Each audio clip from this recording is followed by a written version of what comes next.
Premier débat, d'abord, pour qu'on ne puisse abuser du pouvoir, il faut que par la disposition des choses, le pouvoir arrête le pouvoir. C'est Montesquieu qui plaidait pour que les pouvoirs exécutifs, législatifs et judiciaires soient exercés par des organes distincts. Bien sûr, dans cette théorie de la séparation des pouvoirs, le mot de contre-pouvoir n'est pas prononcé, mais l'idée y figure bel et bien. Mais en dehors des contre-pouvoirs dans les institutions, quelle place pour les contre-pouvoirs non institutionnels, la presse, les syndicats, les lobbies, et on pourrait même rajouter à cette liste non exhaustive les réseaux sociaux. Le pouvoir en partage, un débat en partenariat avec la région Nouvelle-Aquitaine, animé maintenant par Didier Bourquerie, le président du média indépendant en ligne The Conversation.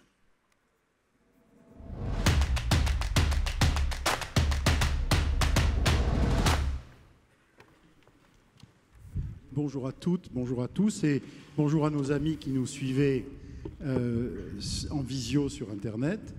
Le pouvoir en partage. La politique, c'est donc l'administration de la cité, des affaires publiques, et les politiques, du moins en démocratie, tirent leur pouvoir de l'élection. Mais s'ils ont du pouvoir, on l'a vu, ils n'ont pas tous les pouvoirs. D'autres acteurs existent, des corps intermédiaires représentatifs, comme les syndicats, bien sûr, ce qu'on appelle le quatrième pouvoir, les médias, puis des associations de toutes sortes, des groupes d'intérêt, des lobbies, des collectifs maintenant, qui apparaissent soudainement, et puis des plateformes comme Facebook, qui rassemblent près de la moitié de l'humanité. Ce sont de sacrés pouvoirs. Les politiques doivent donc partager l'espace public et négocier avec ces contre-pouvoirs. Alors, les invités de cette première table ronde vont examiner ces relations complexes pour nous. Perrine Simon-Naoum, d'abord, bonjour. Bonjour. Vous êtes philosophe et historienne, chercheur en histoire au CNRS et à l'EHESS et professeur attaché au département de philosophie de l'École normale supérieure de la rue d'Ulm. Vous êtes spécialiste de philosophie française contemporaine et votre dernier ouvrage, Les déraisons modernes, aux éditions de l'Observatoire, est paru il y a peu. Et d'ailleurs, je me suis aperçu que c'était sur la liste des essais pour le prix Féminin. Jean-Claude Mailly, bonjour. Bonjour. Vous avez été secrétaire général du syndicat Force ouvrière de 2004 à 2018 et en matière de contre-pouvoir, on se souvient de vos combats contre le contrat première embauche en 2006, contre la réforme de retraite de 2010 et contre la loi travail, dite loi El Khomri de 2016, où vous vous êtes retrouvé en face de la personne qui se trouve à côté de vous, Manuel Valls, bonjour. Bonjour. Vous avez été Premier ministre donc de 2014 à 2016.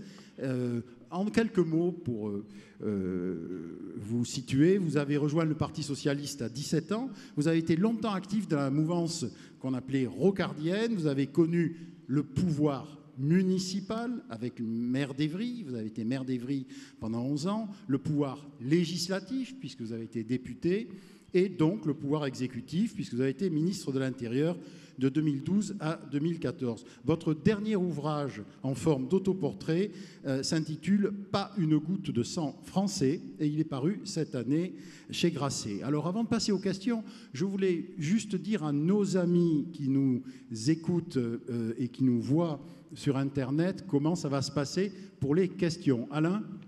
Ça va se passer très simplement. Dès que vous êtes en ligne et que vous visionnez les débats en cours, vous avez en bas à droite de votre écran une petite bulle qui s'appelle chat et vous cliquez sur le chat et vous pouvez poser les questions en direct. Il y aura aussi évidemment des questions pour la foule ici présente. Les micros circuleront. À tout à l'heure. Merci Alain. Alors commençons par vous, Perrine Simon-Naoum, avec un rapide de tableau de ce qui se passe aujourd'hui en France. Comment le pouvoir démocratique se trouve-t-il remis en cause, d'après vous ?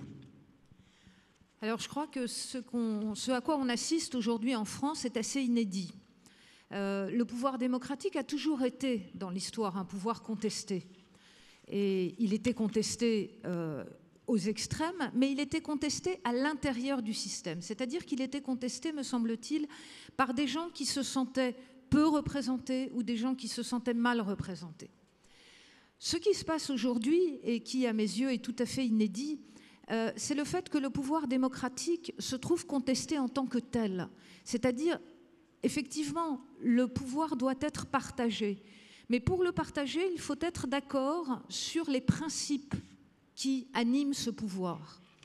Et ce qui se passe aujourd'hui, c'est que nous avons des courants qui contestent les principes mêmes de ce pouvoir, qui contestent la démocratie, qui contestent le principe fondateur de la démocratie qui est l'universel.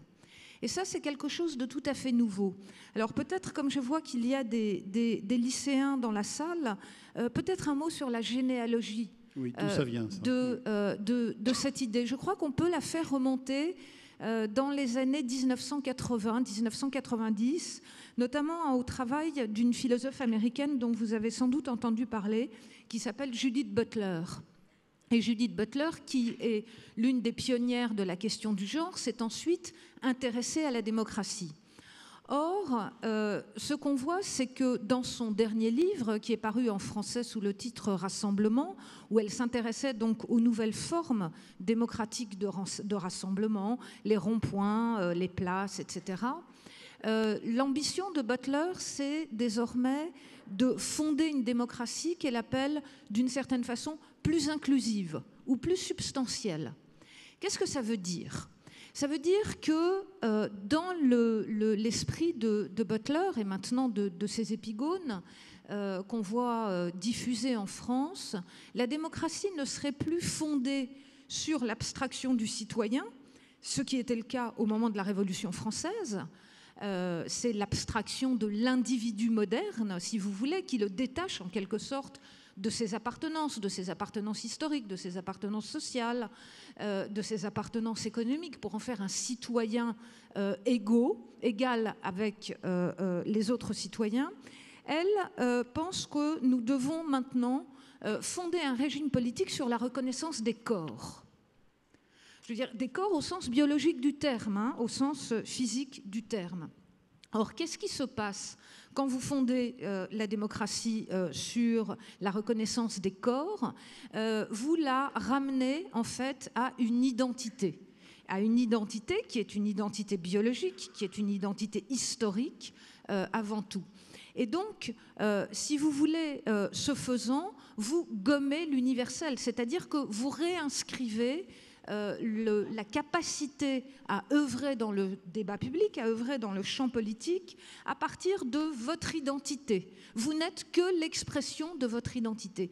Et finalement, on aboutit à travers alors ce qu'on appelle soit le féminisme radical, soit la culture décoloniale qui ramène à l'identité des peuples colonisés, soit à travers ce qu'on appelle maintenant la culture woke, qui gagne, il faut bien le dire, à la fois le débat public français et l'université, ce qui me paraît extrêmement grave.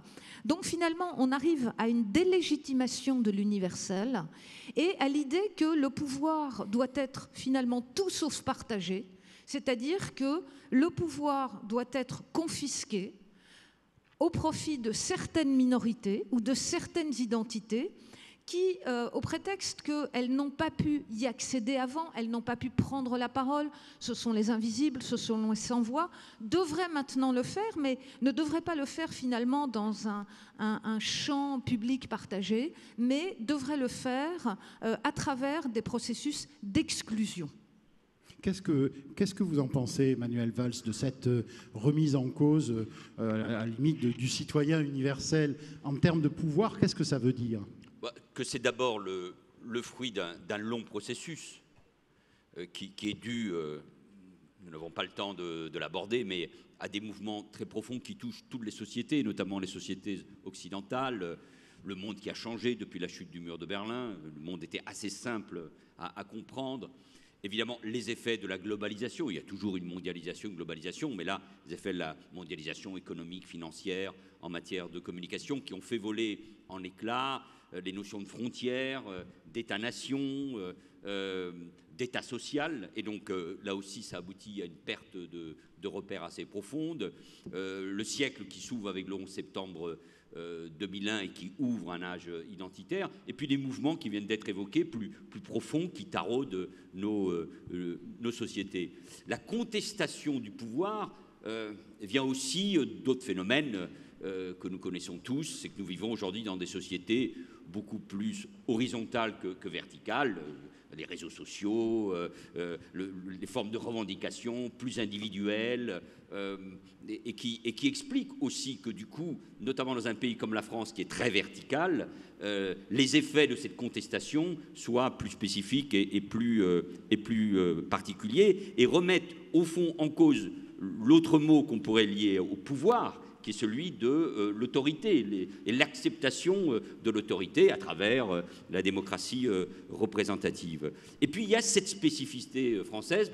Pendant 3 ans, j'étais dans un pays voisin, pas si lointain, l'Espagne, mais quand même différent, où la faiblesse, et Jean-Claude Mailly peut en parler bien mieux que moi, la faiblesse des corps intermédiaires, ce qui veut dire qu'il n'existe pas, ou le non-respect des syndicats, il le dira à sa manière, la faiblesse des partis politiques, c'est d'une certaine manière, c'est un des effets de la Ve République. Tout cela aboutit à une crise, au fond, du pouvoir, de ses formes de représentation, mais tout simplement de la démocratie. Et comme en plus les axes du débat ont changé, le débat droite-gauche sans doute existe toujours, mais il ne structure pas la vie politique. Il y a d'autres débats, République universelle contre identité, cela vient d'être dit, République et démocratie. Je pense que c'est le grand débat, ou quel avenir pour la France ? Quelle est son identité ? Celle du passé, du présent et de l'avenir. Je pense que c'est le débat structurant de cette campagne présidentielle. Et pour terminer, au milieu de tout cela, la passion française, je suis plus que jamais républicain, je vais faire la peine à mon ami Alain Rousset, peut-être un peu plus jacobin qu'avant, mais il y a une autre passion qui est celle de l'égalité. Or, c'est ce qui explique d'ailleurs les grands mouvements sociaux dans l'histoire de ce pays.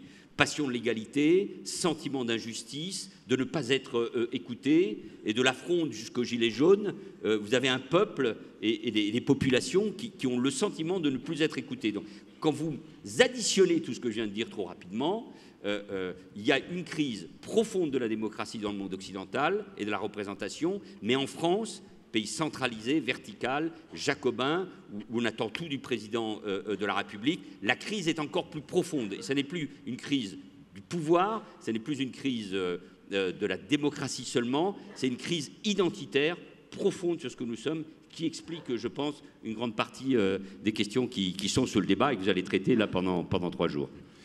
Jean-Claude Mailly, la crise identitaire, comment vous la voyez, vous ? Je crois qu'il y a plusieurs éléments. Manuel Valls parlait de la structuration gauche-droite, par exemple, qui ne marche plus ou qui ne structure plus le débat politique comme elle le structurait depuis très longtemps. Mais c'est aussi parce que beaucoup de gens aujourd'hui ne voient plus les différences. On a parfois eu une gauche qui faisait plus de sociétal que de social, une droite qui se voulait sociale. Enfin, les repères sont difficiles. Moi, je pense qu'il y a un élément clé pour comprendre, notamment dans le monde occidental, c'est ce qui s'est passé dans les années 80, avec 80, début des années 80, d'un côté l'effondrement du système soviétique, donc qui a laissé à d'autres le disant, ça y est, maintenant il n'y a plus de modèle alternatif, donc on y va et on y va à fond la caisse. Voilà. Et deuxième élément, c'était un peu lié, ça démarrait un peu avant, ce qu'on appelait l'école de Chicago, Milton Friedman, qui a pesé énormément, je rappelle qu'il avait déjà pesé au Chili sous Pinochet, mais il a pesé énormément avec Reagan, il a pesé énormément avec Thatcher, et après ça a un peu gagné les autres pays. Or, c'était l'un des éléments, c'est la maximisation du profit et le versement des dividendes. On s'occupe moins des salariés, on s'occupe moins des fournisseurs et des clients. Mais ça a contribué un peu à geler le débat politique, d'une certaine manière. C'est un premier élément. Deuxième élément, ce que Manuel disait à juste titre, on est passé... Quand vous prenez le mouvement des Gilets jaunes, ce mouvement des Gilets jaunes a été aussi, au-delà des revendications sur le pouvoir d'achat, etc., il a été mené par des mobilisations de caractère horizontal. C'est à travers les réseaux sociaux que les rendez-vous se donnaient. C'est nouveau, c'est permis effectivement par les réseaux sociaux, c'est pas des syndicats ou des partis politiques qui appellent les gens à descendre dans la rue. Voilà, c'est un autre type de mobilisation, mais en même temps, un réseau social, quel qu'il soit, c'est comme une famille élargie. Vous vous retrouvez avec les gens qui partagent plus ou moins vos idées. Et de fil en aiguille, je pense qu'on est en train, et moi ça m'inquiète, je le dis clairement, on est en train de passer d'une logique de rapports sociaux à une logique de rapports identitaires.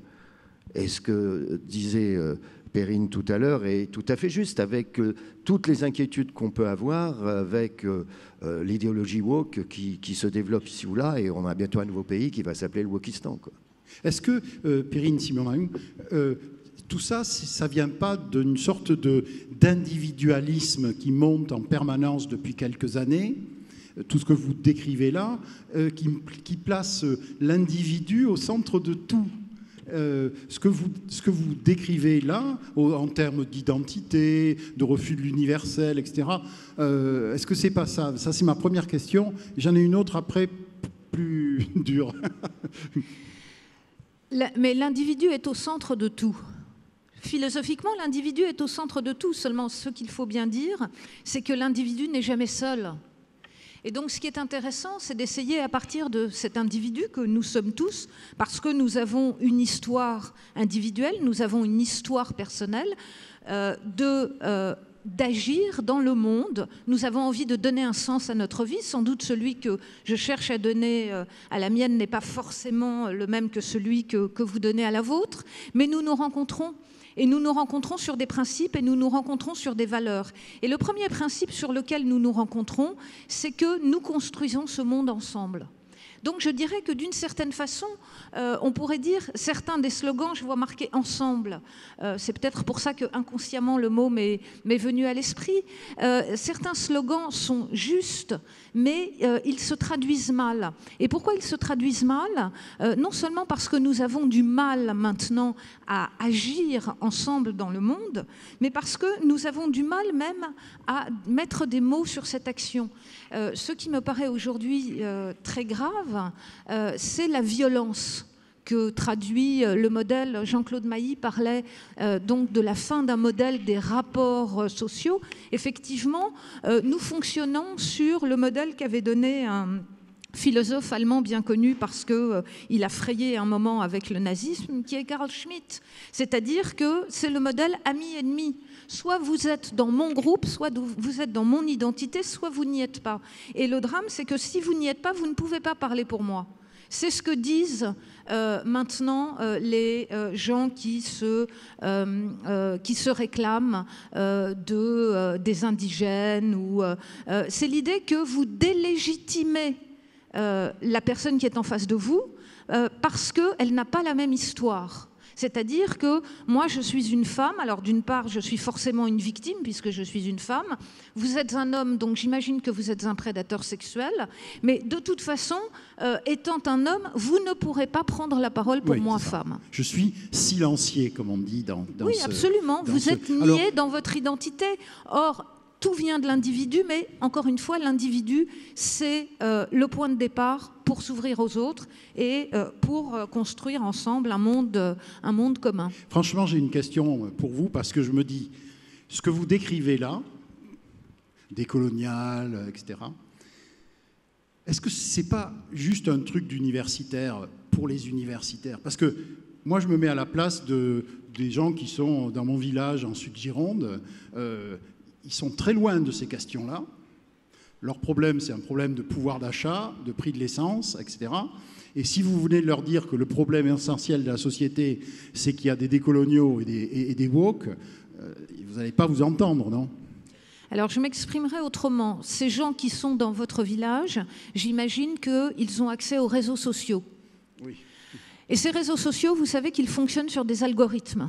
Or, que font ces algorithmes? En fait, ils vont vous trouver pour vous assigner à un groupe. Donc, ces gens qui sont dans votre village, ils vont de plus en plus penser en fonction du groupe auquel les assigne l'algorithme des réseaux sociaux, les médias. Et donc, ils vont penser entre eux. et pensant entre eux, ils penseront contre les autres. Donc je dirais, bon, moi j'appelle ça la question décoloniale ou les politiques identitaires. D'abord, elles nous concernent tous parce que maintenant, elles concernent l'éducation. Vous savez ce qui se passe aux États-Unis, c'est très grave et maintenant, c'est le cas dans l'université française, c'est-à-dire que voilà, vous ne pouvez plus enseigner maintenant, ou vous ne pourrez plus enseigner, on n'en est pas tout à fait là encore, Platon et Aristote. Moi, je considère que la pensée de Platon et Aristote est intéressante, non pas parce que ce sont des hommes, mais parce qu'ils ont une philosophie, ils proposent une vision du monde, ils proposent une cosmogonie qui, à leur époque, est venue enrichir la vision qu'on avait du monde. Merci de cette remise en perspective. J'en profite pour vous signaler que notre bon ami Urbs est arrivé et vous allez avoir plein de dessins pendant que nos amis parlent de choses très, très, très sérieuses. Urbs va nous permettre de prendre un peu de recul par rapport, bienvenue, par rapport à ce qu'on dit. Alors, on parlait de représentation. Jean-Claude Mailly, on en a, voilà. On en a un peu... Ah oui, mais nous, on ne le voit pas, là, c'est pas juste. Il faut qu'on ait un retour, là.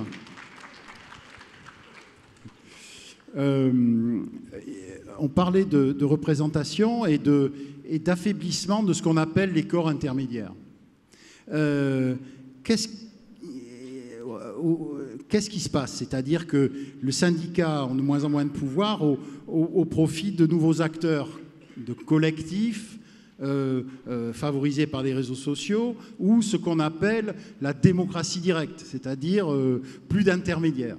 Qu'est-ce que vous êtes remis en cause par ça, vous, en tant que syndicaliste?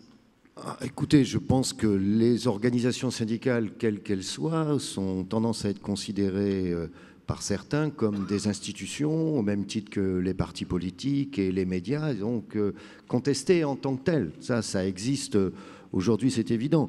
Maintenant, moi, je n'oublie pas que l'essentiel du travail syndical se fait sur le terrain. Dans les entreprises, les administrations, pendant la période de crise sanitaire, on a peut-être moins parlé dans les médias nationaux des organisations syndicales, sauf qu'ils ont fait un très gros travail pour négocier les protocoles, etc. Bon. Donc ça existe et je pense que ça continuera à exister. Maintenant, vous savez, les gens se syndiquent pourquoi il y a peut-être certains vont aller faire des comparaisons des statuts sur les sites internet, mais enfin, je ne pense pas qu'il y en ait beaucoup.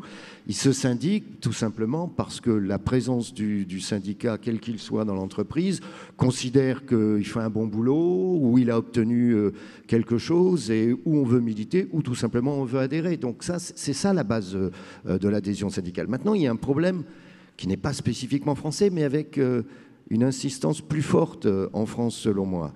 C'est que historiquement, notre système social s'est aussi créé conformément aux principes républicains ou aux valeurs républicaines.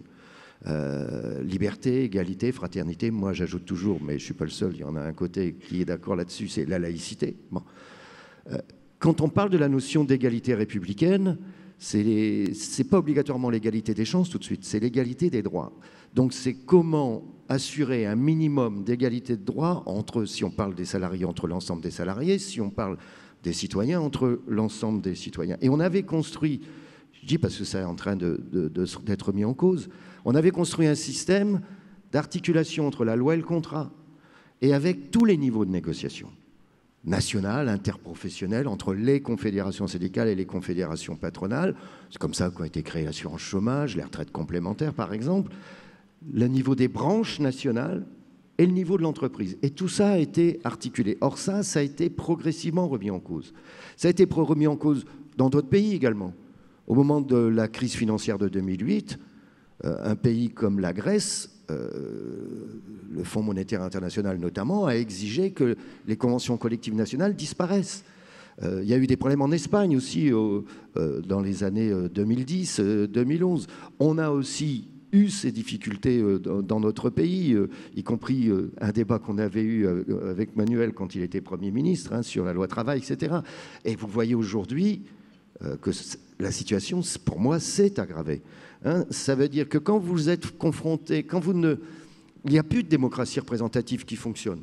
Parce que le rôle d'un syndicat, à tous les niveaux, il est mandaté. Vous avez le pouls de ce qui revient dans les entreprises et administrations.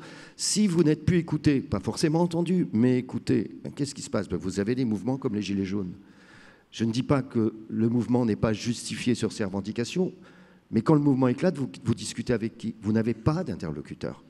Et si en plus, vous ne voulez pas discuter avec les syndicats, c'est quand même le cas depuis quelques années, enfin les 4 dernières années, je dirais, quand les corps intermédiaires et les syndicats ne sont plus considérés ou respectés en tant que tels, qu'on dit non, on n'a rien à faire au niveau national, vous restez dans vos entreprises, on arrive à des situations de remise en cause de la démocratie représentative, c'est évident. Quant à la démocratie directe, on voit que ce n'est pas aussi simple que ça. Que l'on fasse, qu'on accorde plus d'importance à ce qu'on appelle l'intelligence collective, oui, bien entendu, mais moi je suis très méfiant sur la démocratie directe. Ça ne veut pas dire non plus que les syndicats n'ont pas des efforts à faire, et qu'il n'y a pas de problème. Moi je considère par exemple, c'était difficile de le dire quand j'étais en responsabilité, mais qu'il y a trop de syndicats dans notre pays. On peut prendre comme preuve de ce que vous dites, par exemple, pour prendre quelque chose d'actualité, la réforme de l'assurance chômage, telle qu'elle est décidée assez directement, en ayant juste informé finalement après les syndicats. Moi franchement, j'étais pas en responsabilité quand ça s'est fait, mais j'ai jamais vu ça. Franchement, je n'ai jamais vu ça. Alors, c'est vrai que, par exemple, le Code du travail prévoit que si les interlocuteurs sociaux ne se mettent pas d'accord, l'État reprend la main. Ça, c'est dans la loi, effectivement. Mais sur l'accord en question, on a imposé aux interlocuteurs sociaux de discuter en sachant qu'ils ne pourraient pas arriver, parce que les conditions mises à la discussion étaient telles qu'ils ne pourraient pas arriver à se mettre d'accord. D'ailleurs, ils ne se sont pas mis d'accord. Et après, on leur dit, vous voyez, ce sont des incapables, donc je vais faire le boulot à leur place. Bon, et on voit encore que cette décision, qui a un décret aujourd'hui, est d'ailleurs toujours contestée, et par tous les syndicats, contestée par tous les syndicats, parce que c'est une vision uniquement comptable, reprenant des choses. Je prends par exemple la dégressivité des allocations, je prendrais que cet élément-là, ça veut dire plus vous êtes au chômage, à bout d'un moment, vos droits, votre indemnisation diminue. Ils ont tout simplement oublié, mais ça c'est, pardonnez-moi, un manque de culture, qu'on a fait ça dans les années 90, qu'on l'a abandonné parce que ça ne marchait pas. C'est pas parce que les gens sont moins indemnisés qu'ils vont plus facilement trouver un travail. C'est beaucoup plus compliqué que ça. Et là, c'est le contre-exemple parfait, je dirais, l'assurance chômage. Manuel Valls, comment on fait quand on est Premier ministre? Comment faisiez-vous? Est-ce que vous aviez envie encore de prendre en compte tous ces corps intermédiaires? Ou est-ce qu'on ne trouve pas, quand on est en responsabilité comme ça, que c'est pesant?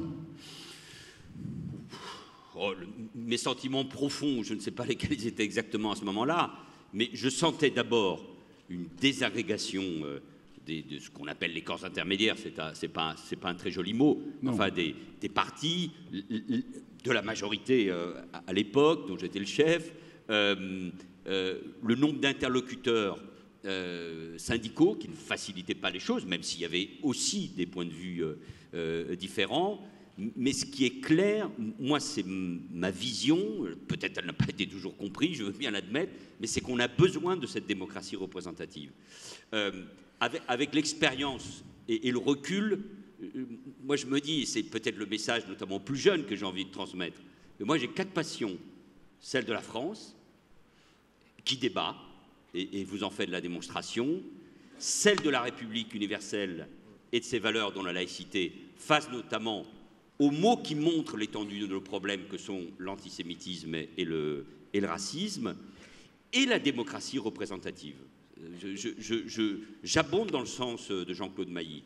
Sans cette démocratie représentative et sans les pouvoirs, les contre-pouvoirs, c'est-à-dire sans les partis, les syndicats, la presse, la justice indépendante, etc., nous n'y arriverons pas. Alors, ce sont des valeurs et des principes que j'affirme, mais derrière cela, force est de reconnaître qu'il y a une désagrégation. On ne la voit pas forcément toujours au niveau local, parce qu'il y a des élus, des présidents de région, de départements, d'intercommunalités, des maires de très grande qualité, mais ce système-là est aussi atteint, et notamment en France, pour les raisons que j'évoquais. 70% d'abstention à des élections régionales et départementales et une abstention massive aussi au municipal, ne sont pas dues qu'au Covid. Dans les autres pays, on a voté. En Israël, aux États-Unis, en Italie, en Espagne, aux Pays-Bas, en Grande-Bretagne, il y a eu des taux de participation beaucoup plus élevés. Ça veut dire qu'il y a une crise profonde et qu'il faut rénover en profondeur. Et que l'élection de 2017 est la cause, la conséquence, en tout cas l'aboutissement d'une désintégration générale. Mais l'homme seul face au peuple, ou le peuple directement prenant les décisions, ça n'existe pas. C'est le populisme qui amène à la fin de la démocratie. Et moi, je suis inquiet, parce que c'est en corollaire au fond avec ce débat que nous avons, quand je vois qu'un tiers des Français, dans toutes les enquêtes, nous expliquent qu'un pouvoir autoritaire aurait leur préférence par rapport à la démocratie. Bon, non. Alors, s'il y a ça, c'est qu'il y a un problème. S'il y a le phénomène Zemmour, c'est qu'il y a une difficulté dans notre pays. Et donc nous ne pouvons pas nous contenter, nous les responsables politiques ou les ex-responsables politiques, mais moi je suis toujours animé par l'envie d'engagement, uniquement de commenter et de dire ça va mal.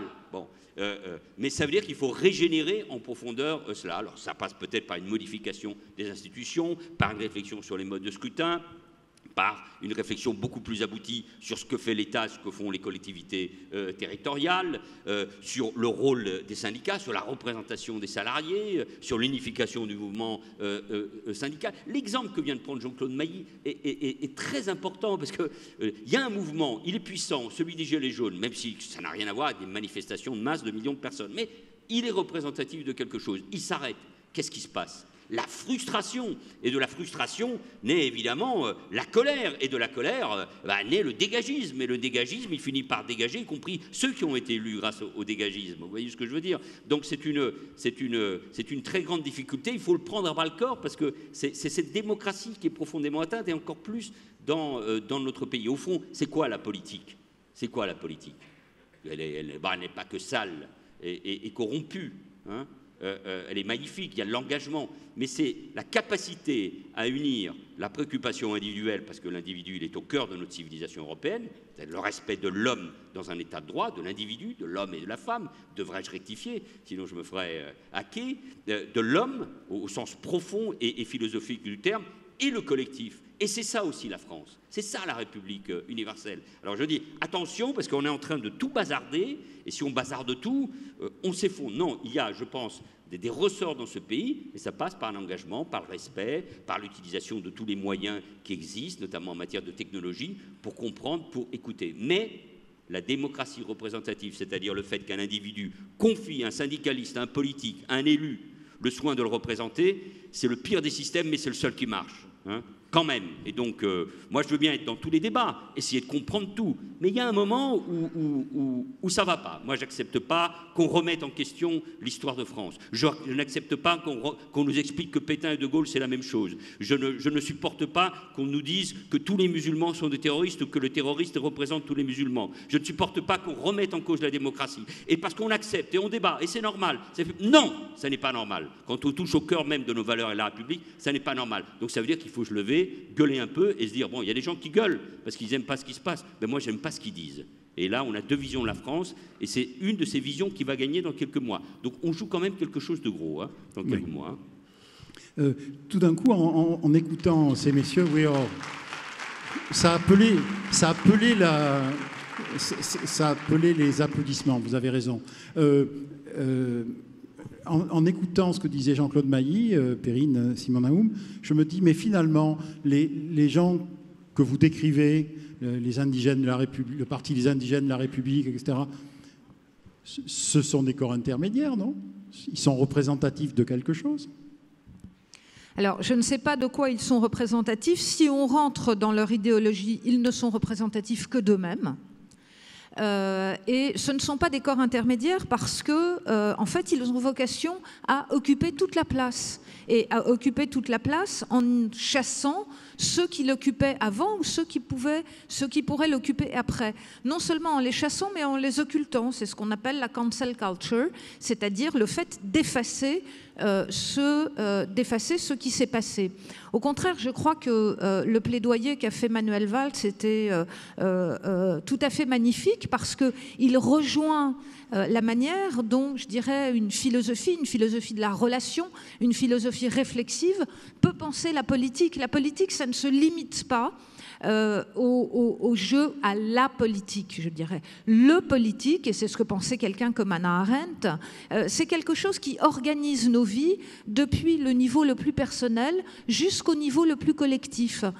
C'est par exemple le fait que nous puissions, dit-elle, être dans une société plurielle qui non seulement accueille les divergences d'opinion, mais accueille aussi les opinions nouvelles qui vont arriver à travers ce qu'elle appelle la génération, les nouvelles générations.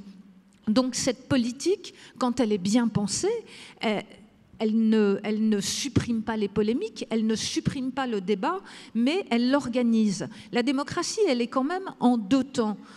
Et on oublie souvent un des temps, c'est-à-dire qu'il y a un temps de débat, et puis ensuite, et j'ai un peu honte de parler en présence de Jean-Claude Mailly et Manuel Valls, parce qu'évidemment, ils le savent beaucoup mieux que moi, mais il y a le temps de l'action, il y a le temps de la décision. Et ça, c'est aussi quelque chose dont nous souffrons aujourd'hui. C'est-à-dire, aujourd'hui, nous avons le sentiment d'être, en fait, privés des rênes de nos destinées, d'être exclus de l'histoire. Pourquoi ? Parce qu'on conteste à la démocratie sa possibilité d'action. Une majorité est élue, elle arrive au pouvoir, elle gère les affaires, elle décide, et rien n'empêche, si les citoyens sont mécontents, aux prochaines élections, d'élire une autre majorité. Mais ça, c'est quelque chose qu'on oublie souvent. Et du coup, effectivement, la politique n'est vécue que sur un mode très individualiste, alors là, je dirais au mauvais sens du terme, comme une sorte de frustration des droits que nous aurions et qu'on ne vient pas satisfaire. Alors, bien sûr, nous avons des droits, mais pour avoir des droits, je pense qu'il faut avoir d'abord un projet. Alors justement, merci de cette transition, parce que ma question à Manuel Valls tournait autour du projet, ou plus exactement du récit. Si on pense au rôle du politique aujourd'hui, et vous parliez des générations qui viennent, hein, des générations qui montent, est-ce que le politique, par exemple ce que vous avez vécu vous, ou ce que vous observez, doit-il se contenter de gérer, parce que c'est de plus en plus compliqué de gérer, avec tout un tas de contraintes mondialistes, européennes, etc. Est-ce qu'il a la place de proposer un récit, et un récit partagé, mais un récit, j'allais dire, c'est un mauvais terme, mais un récit enthousiasmant? Non, c'est les deux. Il doit gérer.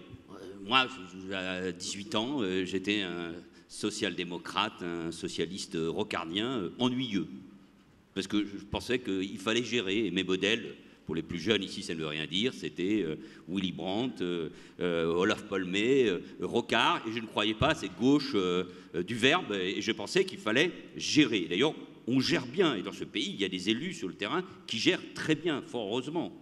C'est comme ça aussi qu'en grande partie, le pays et la République des territoires sont tenus. Mais le récit, surtout en France, nous sommes une nation politique. L'État est la colonne vertébrale de ce pays. Il y a des territoires divers, il y a une histoire, une culture et une langue. Il y a des valeurs universelles. Nous avons incendié le monde avec nos valeurs universelles. Et moi, je suis toujours, je le dis notamment aux plus jeunes, émerveillé, ému que ce pays de 68 millions d'habitants, 5e puissance économique, 5e puissance industrielle, la 2e de l'Union européenne, membre permanent du Conseil de sécurité, qui possède l'arme nucléaire, soit encore, contrairement à ce qu'on dit, écouté dans le monde. Mais il faut un récit, parce que la force des populistes, et pas seulement en France, qu'ils soient d'ailleurs de droite ou de gauche, c'est de présenter un récit qui souvent désigne l'ennemi. L'ennemi, c'est le juif, c'est le musulman, c'est l'immigré, c'est Bruxelles, c'est la capitale. Il y a toujours c'est le bourgeois, c'est le pauvre. Il y a toujours un ennemi. Mais il a une cohérence. Ça allait mieux avant. On était mieux entre nous. On redonne un sens de l'histoire. Et face à cela, les politiques sont tétanisés. Alors, c'est pas évident. Moi, j'ai vécu un moment fort à l'Assemblée nationale en janvier 2015 après les attentats de Charlie, parce que avec mon expérience et parce que j'avais eu au moins sur ce sujet-là raison avant eux sur la montée de l'antisémitisme, notamment dans nos quartiers populaires, sur ce qui se passait, sur des ruptures dans notre société, sur mon affrontement qui m'a coûté très cher avec un Dieudonné, mais j'avais trouvé les mots pour exalter la République et la laïcité. Alors, le problème, c'est qu'il faut un récit, il faut que les républicains donne un récit enthousiasmant qui ne peut pas être fait de technologie et d'un monde où seule l'économie, la technologie, même si c'est important, l'emporterait. Non, il faut Suivez mon regard. Il faut qu'il y ait... Oui, mais je pense que le président de la République en est conscient, mais il faut derrière cela de la chair, du sang, de l'enthousiasme. Un récit d'une France qui est consciente des problèmes, hein.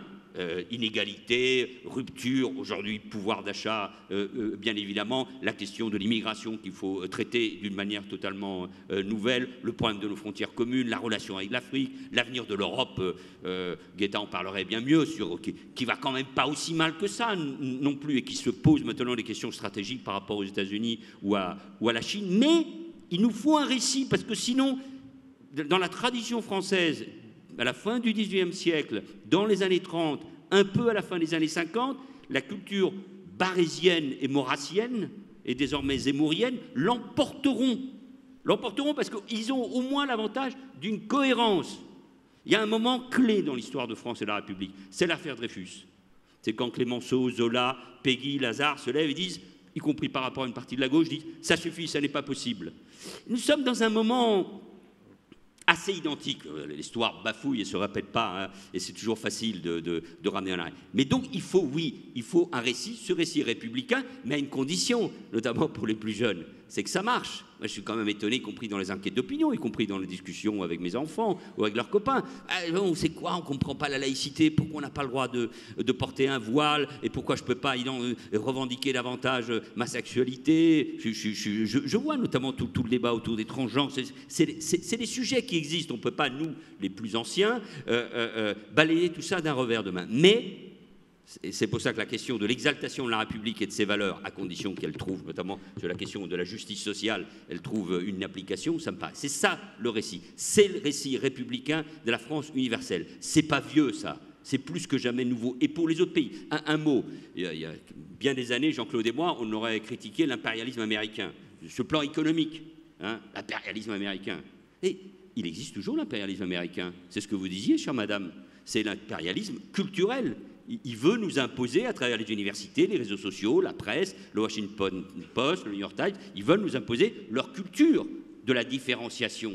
Et en France, je trouve que, grâce à vous, Simone, grâce à Jacques Julliard, grâce à Caroline Fourest, grâce à Elisabeth Badinter, il y a des hommes et des femmes qui portent, et qui viennent souvent du camp progressiste, une autre vision des choses. Donc c'est ce récit républicain qu'il faut porter, parce qu'il a toujours cette connotation universelle. J'ai vu en Espagne, la grande différence entre l'Espagne et la France, ça n'a pas plu en Espagne, mais c'est que la France, elle s'adresse au monde. Donc elle doit à la fois, et j'en conclue pour répondre bien à votre question, nous devons à la fois nous adresser au monde, aux valeurs, mais aussi à chaque citoyen français pour l'entraîner. Et ça, c'est une sacrée tâche, mais moi je la trouve magnifique, elle est exaltante, et elle mérite tous les engagements. Le mot républicain, ça vous parle, Jean-Claude Magny? Ah oui, ça me parle. Parce que je vous pose la question, ça a l'air un peu bêta, mais souvent on entend républicain ou laïque, républicain, etc. C'est pris par un certain nombre de jeunes, de gens en général, comme de l'exclusion, du refus, etc. Donc vous pensez que c'est encore... Non, écoutez, les valeurs républicaines en tant que telles, qui sont normalement au fronton des mairies, hein, liberté, égalité, fraternité, je rajoute toujours la laïcité. Moi, ça doit être ça le cap. La République, c'est aussi ce qui a fait l'unité du pays à un moment donné. Or, il y a un sentiment partagé comme quoi, oui, mais c'est bon, ce sont des valeurs, mais est-ce qu'elles ont encore un sens? Donc le vrai projet pour moi, le vrai cap, c'est non seulement de réaffirmer ces valeurs et de dire comment on va les améliorer, le respect de ces valeurs. Parce que la démocratie, c'est le respect. Si on n'est pas dans la démocratie, on est dans une logique de rejet. Ce que disait Manuel Valls, on rejette l'immigré, on rejette celui qui ne pense pas comme vous, on rejette celui qui n'a pas le même sexe, etc. Et cette logique de rejet amène obligatoirement à un moment donné et l'autoritarisme, le populisme, on appelle ça aussi à un moment le poujadisme, l'autoritarisme et la violence. Donc défendre les valeurs républicaines, mais les défendre de manière assidue. Et c'est plus que défendre, c'est un véritable projet. Il faut refonder le projet européen. Moi, par exemple, à titre personnel, je pense avec d'autres que ce serait peut-être le moment de, toutes choses étant égales par ailleurs, comme on dit, de faire un Conseil national de la reconstruction. Voilà, ce qui est une manière de remettre en selle la démocratie représentative. Merci. On passe aux questions. Est-ce qu'on a des questions des internautes, Alain? Oui, il y en a une parce qu'on n'a plus beaucoup de temps, donc on va en faire une seule, une petite mais importante. On a parlé de réforme des retraites, on m'a cité Philippe Seguin aussi. Mais là, c'est plutôt une question sur la décentralisation. À quand une vraie décentralisation du pouvoir, madame, messieurs? Il y a des questions dans la salle, si c'est possible. S'il y a une question dans la salle, on prendra une question parce qu'en effet, je m'aperçois qu'on a été un peu long. La décentralisation, ça existe Parce que, vous voyez, dans ce que vous dites là, il y a quand même... on entend aussi un discours jacobin, quelque part. Alors, partout, et ici notamment, on est très attaché à la décentralisation. D'abord, depuis, en style télégraphique, depuis 80-82, depuis les grandes lois Mitterrand-Monroy de Fer, le pays a changé. Écoutez, alors ce sont les villes qui ont énormément changé. Bordeaux, Nantes, Lille, Strasbourg, Toulouse, etc. Les Français ont envie d'y vivre. C'est des villes qui ont été transformées grâce à des maires bâtisseurs et qui ont changé la vie des gens. Donc c'est une réalité du pays. Enfin, il faut se rendre compte, évidemment, ce qu'était la France. Paris est son désert français, comme on disait injustement, mais cette réalité. Donc il faut poursuivre, continuer. Il faut clarifier, bien évidemment. Bon, moi, je ne suis pas contre donner plus de compétences. C'est un débat qu'on pourrait sans doute avoir avec Jean-Claude Mailly en matière d'emploi, sur Pôle emploi et peut-être sur la gestion des hôpitaux. Je parle des bâtiments, sur les ARS. Bref, on peut sans doute aller encore plus loin en matière de décentralisation et surtout que les Français y comprennent quelque chose. J'y prends ma part sur le cafouillis général, sur ce que fait la région, le département et l'intercommunalité. Donc on peut, mais nous ne sommes pas un État fédéral. Nous ne sommes pas l'Espagne des autonomies ou l'Allemagne fédérale qui a sa propre histoire. Nous sommes un pays qui a été unifié, et notamment par la République. Évidemment, Louis XI, Louis XIV, Napoléon, mais d'abord par la Troisième République. Alors, ça ne veut pas dire qu'il n'y a pas ce lien entre le territoire et l'État. Mais, et il faudrait développer beaucoup plus, la colonne vertébrale de ce pays, c'est l'État. Alors, ça ne veut pas dire que l'État ne doit pas se réformer. Pour ça, je suis contre le fait qu'on supprime l'ENA. Je suis contre les réformes concernant les préfets. Celui qui représente la République, notamment dans les territoires ruraux et périurbains, c'est le préfet. Donc, ce lien entre la collectivité et l'État doit être profondément amélioré. Mais attention, l'État, c'est ce qui fait ce pays. C'est d'ailleurs la reconnaissance des Français. D'ailleurs, les maires comme les Français sont schizophréniques. On critique l'État, mais on attend tout de lui. Donc, trouvons cet équilibre, mais ne brisons pas ce rapport à l'État, parce que c'est ce qui fonde. Parce que le séparatisme en France, il est identitaire essentiellement, mais il peut être aussi territorial. Et là, la France n'y survivra pas. Je vous engage à...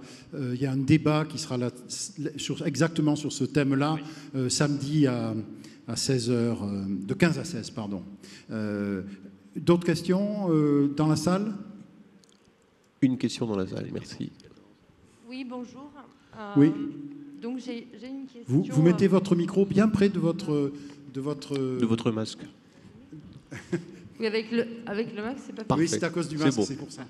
Allez-y. Bonjour à tous. Donc j'ai une question. Est-ce que ce qu'on voit émerger sur les réseaux sociaux, ou par exemple les mouvements des Gilets jaunes et tout ce qui peut on n'entend pas très bien. être aujourd'hui une division de la société par divers moyens, en fait, n'est pas une agitation de certains pouvoirs dans le but de diviser pour mieux régner? Vous pouvez préciser votre question, parce que c'est intéressant, cette histoire de diviser. Par exemple, vous avez parlé, Manuel Valls a parlé notamment de l'émergence des réseaux sociaux, de la difficulté du nombre de syndicats. Et est-ce qu'en réalité, tous ces mouvements qui sont des contre-pouvoirs, comment ça s'appelle, non légaux, on va dire, et qui émergent partout, ne sont pas issus d'une agitation de la société dans le but de diviser pour mieux régner et mettre un cafouillis général? C'est-à-dire ce qu'on appelle, Jérôme Fourquet appelle ça l'archépilisation de la société. Vous constatez ça? Non, moi je pense que voir les choses comme ça, c'est une façon un peu simple de voir les choses, ou alors, pardonnez-moi, de l'idée qu'on se ramène à une théorie du complot, c'est-à-dire que derrière les divisions sociales, il y aurait des puissances malfaisantes qui finalement joueraient avec nous comme avec des jouets pour remplir leur propre intérêt. Non, je pense qu'il y a d'une certaine façon d'abord une logique technique et technologique qui, elle, effectivement, fonctionne selon ce principe d'algorithme et que ensuite il y a face à ça un affaiblissement du politique, un affaiblissement, je dirais, non seulement du récit national dont vient de parler Manuel Valls, mais aussi du fait que, si vous voulez, on n'arrive plus d'une certaine façon à connecter nos récits individuels avec ce récit national. Ce qui m'a beaucoup frappé, mais peut-être vous aussi, au moment des attentats du 13 novembre, c'est la manière dont Le Monde a parlé des victimes et a publié chaque fois une petite notice sur chacune de ces victimes, un petit peu ce que Pierre Michon appelle les vies minuscules. En fait, ce qu'il faudrait que nous arrivions à faire, je crois, dans les temps qui viennent, c'est de relier notre propre récit à un récit plus vaste selon des cercles qui peuvent être des cercles concentriques plus ou moins larges, pour nous apercevoir que à la fois nous sommes les acteurs de notre propre histoire, mais que cette histoire, nous la partageons avec le plus possible d'autres.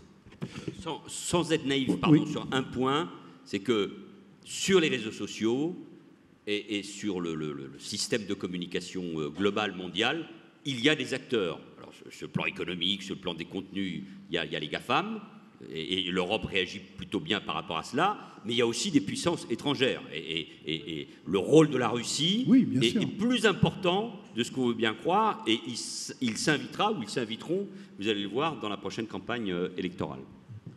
Jean-Claude Mény. Oui, rapidement, sur le mouvement des Gilets jaunes, je rappelle que ce mouvement, c'est deux choses au départ. C'est une réaction sur le pouvoir d'achat avec une augmentation des taxes, et des gens qui se sentent délaissés et qui n'arrivent plus à joindre les deux bouts et qui créent sur les ronds-points une nouvelle forme de socialisation, en fait. C'est ça.